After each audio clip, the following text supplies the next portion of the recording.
Students, welcome to my English literature class of grade 4th. Students, today we will continue with the chapter number 6. Come to the page number 62, How the Rainbow Was Made. Students, we have completed this chapter up to page number 63, paragraph 3rd. Today we will continue with this chapter, paragraph 4. Nana Bozo scolded the two birds, but they kept up their game, diving down towards the grass where he sat painting and then flying back up into the sky. जो nano बोजो है उसने जब two words थे वो play कर रहे थे ऊपर स्काई में, तो उस टाइम उनका जो राइट विंग था, एक जो बर्ड था, पहला वर्ड था, उसका जो राइट विंग था वो उसके पॉट में डिप कर गया था। जो सेकंड बर्ड था उसका भी जो लेफ़्ट विंग था उसके पॉट में डिप कर गया था, जो पेंट वाला उसका पॉट था उसमें डिप कर गया था। तो फिर इस वजह से जब वो काम कर रहा था नैनो बोजो को बहुत इरिटेशन हुई, तो उसने क्या किया, स्कोल्डेड किया दोनों बर्ड्स को। But they kept up their game, but उन्होंने अपनी गेम छोड़ी नहीं है, वो प्ले करते रहे, नीचे की तरफ आते गए, ग्रास ऊपर से नीचे की तरफ आते गए और नीचे से ऊपर की तरफ जाते गए। जो उन्होंने प्ले को डिसाइड किया था, प्ले करने के लिए जो उन्होंने गेम डिसाइड की थी वो वैसे ही प्ले करते गए। ऑल्थो जो नैनो बोजो है उसने उनको स्कोल्ड किया, बट स्टिल वो रुके नहीं है गेम प्ले करने के लिए। Soon their feet and then flying back up into the sky. Soon their feet and feathers were covered with paints of all colors. तो क्या हुआ, जब वो नीचे से ऊपर की तरफ, ऊपर से नीचे की तरफ ऐसे करते गए, प्ले करते गए, तो उनके जो विंग्स थे वो सारे पेंट के साथ कवर हो गए, कलरफुल हो गए। Finally, Nano Bozo stood up and waved his arms to shoo the birds away. तो फाइनली जो नैनो बोजो था वो खड़ा हुआ और उसने शू किया उन बर्ड्स को अपनी आर्म के साथ, ताकि वो चले जाएं, फ्लाई कर जाएं वहाँ से। Reluctantly, the blue birds flew away from Nano Bozo and his paint pots, looking for another game to play.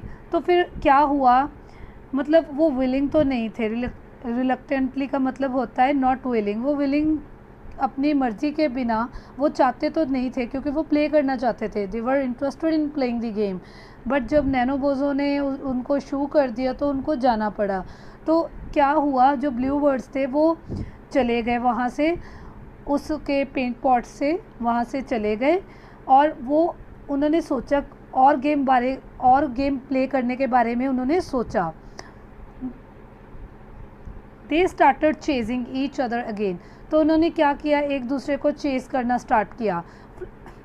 Flying this way and the way over the giant waterfall that stood next to Nanabozho's house. तो उन्होंने एक दूसरे के साथ chess करना start किया और वो फ्लाई करना उन्होंने स्टार्ट किया वाटरफॉल की तरफ, एंड जो वाटरफॉल नैनो बोजो के हाउस के पास था, बिसाइड था। Zippity zip, the first blue bird flew through the misty spray of the waterfall. जो zippity zip था, जो फर्स्ट ब्लू बर्ड था, वो उसने फ्लू किया मिस्टी स्प्रे के ऊपर, जो वाटरफॉल था उसके ऊपर, जो मिस्टी स्प्रे थी उसके ऊपर उसने फ्लू किया। It left a long red paint streak against the sky. तो उसने क्या किया, जब वो फ्लू कर रहा था तो उसने अपनी स्ट्रीक के साथ उसने अपने विंग्स के साथ एक लॉन्ग स्ट्रीक लगा दी रेड कलर की स्काई में। Students, see here in this picture, this is a waterfall which is beside the Nano Bozo house, and these are the two words, first blue word and second blue word. जो first blue bird था उसने अपने wings के साथ एक red streak लगा दी, क्योंकि उन्होंने डिसाइड किया था कि वो उस वाटरफॉल के ऊपर प्ले करेंगे गेम। नैनो बोजो ने तो उनको शू करके वहाँ से उठा दिया था, तो फिर उन्होंने डिसाइड किया कि उस वाटरफॉल के ऊपर वो प्ले करेंगे। और उसने अपने विंग्स के साथ एक स्ट्रीक लगा दी रेड कलर की। जो जिपिटी जिंग सेकंड ब्लू वर्ड था, chased his friend through the mist, तो उसने अपने फ्रेंड को चेस किया उस मिस्ट के साथ जो उसकी मिस्ट थी वाटरफॉल की, leaving an orange paint streak. तो उसने अपने विंग्स के साथ जब उसने चेस किया अपने फ्रेंड को, तो उसने कौन सी स्ट्रीक लगा दी वहाँ पे, ऑरेंज कलर की। फर्स्ट ब्लू वर्ड ने रेड स्ट्रीक लगा दी, सेकंड ब्लू वर्ड ने ऑरेंज स्ट्रीक लगा दी।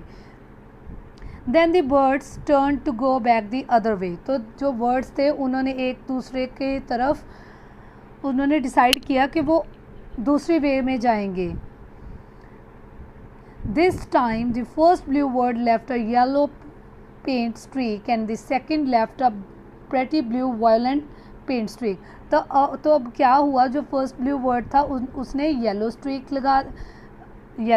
लगा दी, और जो सेकंड ब्लू वर्ड था उसने प्रेटी ब्लू वायलेंट पेंट की स्ट्रीक लगा दी। As they raced back and forth, तो जैसे वो रेस लगा रहे थे आगे पीछे एक दूसरे को चेस कर रहे थे, the colours grew more vivid, जो कलर्स थे वो बहुत ब्राइट होने लगे। विविड का मतलब क्या होता है, ब्राइट होना। तो वो जैसे एक दूसरे को मतलब आगे पीछे चेस कर रहे थे तो जो कलर्स थे वो और ब्राइट हो गए। When brothers sun shone on the colours, जब जो सन था जब उसकी रिफ्लेक्शन पड़ रही थी उन कलर्स के ऊपर, they sparkled radiantly through the mist of the waterfall, तो वो स्पार्कल करने लगे, शाइन करने लगे, बहुत ब्राइटली वो शाइन करने लगे। रेडियंटली मीन्स ब्राइटली, बहुत ब्राइटली वो शाइन करने लगे जो कलर्स थे। Below them Nanabozho looked up in delight, जो नीचे नैनोबोजा जो काम कर रहा था वो डिलाइटफुली खुशी से देख रहा था ऊपर की तरफ। When the brilliant colours spilled over his meadow, जब उसके मैडो के ऊपर ब्रिलियंट कलर्स का एक रेनबो सा बन गया था तो उसको बहुत खुशी महसूस हुई, डिलाइटफुल फील किया उसने। A gorgeous arc of red and orange and yellow and green and blue and indigo and violet shimmered in the sky above the waterfall, तो डिफरेंट कलर से एक आर्क बन गई थी, एक रेनबो सा बन गया था, like red yellow green blue indigo and violet, जो बहुत सॉफ्ट लाइट थी और बहुत अच्छा लग रहा था स्काई में above the waterfall. Nanobozo smiled at the funny little blue words and said, तो नैनोबोजो ने उन funny little blue words को की तरफ स्माइल किया और बोला, You have made a rainbow, कि आपने ये रेनबो बनाई है। Nanobozo was so pleased that he left the rainbow permanently floating above his waterfall. तो जो नैनोबोजो था वो बहुत प्लीज्ड था और उसने जो रेनबो था वो परमानेंटली उस वाटरफॉल के ऊपर फ्लोट कर दिया। It's colours shimmering in the sunshine and the misting water, उसके जो कलर्स थे डिफरेंट कलर्स के साथ जो उन बर्ड्स ने स्ट्रीक्स बनाई थी स्काई उस वाटरफॉल के ऊपर, तो वो इतनी ज़्यादा शाइन कर रही थी, इतनी अच्छी लग रही थी। And the misting water, from that day to this, उस दिन से लेके अब तक, whenever brother sun shines his light on the rain और the mist a beautiful rainbow forms, तो जब भी वो ब्रदर शाइन उन रेनबो के उस रेनबो के ऊपर जो उस रेनबो के ऊपर जब वो सनशाइन करता था उन कलर्स के ऊपर, जब उसकी रिफ्लेक्शन पड़ती थी तो वो इतनी ब्यूटीफुल लगती थी कि इतना ब्यूटीफुल रेनबो फॉर्म होता था जब उन कलर्स के ऊपर सन की रिफ्लेक्शन पड़ती थी, इतना ब्यूटीफुल रेनबो फॉर्म होता था। It is a reflection of mighty rainbow that still stands over the waterfall at Nanabozho's house, तो वो इतना अच्छा लगता था कि उसकी जो रिफ्लेक्शन थी रेनबो की वो उसके ऊपर ही थी, जो उसकी रेनबो की रिफ्लेक्शन थी वो स्टिल उसके ऊपर ऐसे ही थी, परमानेंटली उसके घर के ऊपर थी, जो बहुत ब्राइट लगती थी, अच्छी लगती थी देखने में, जिसको देख के बहुत डिलाइटफुल फील होता था। So all this is about the story Students, I hope all of you have understood. Read this chapter carefully. Thank you. Have a nice day.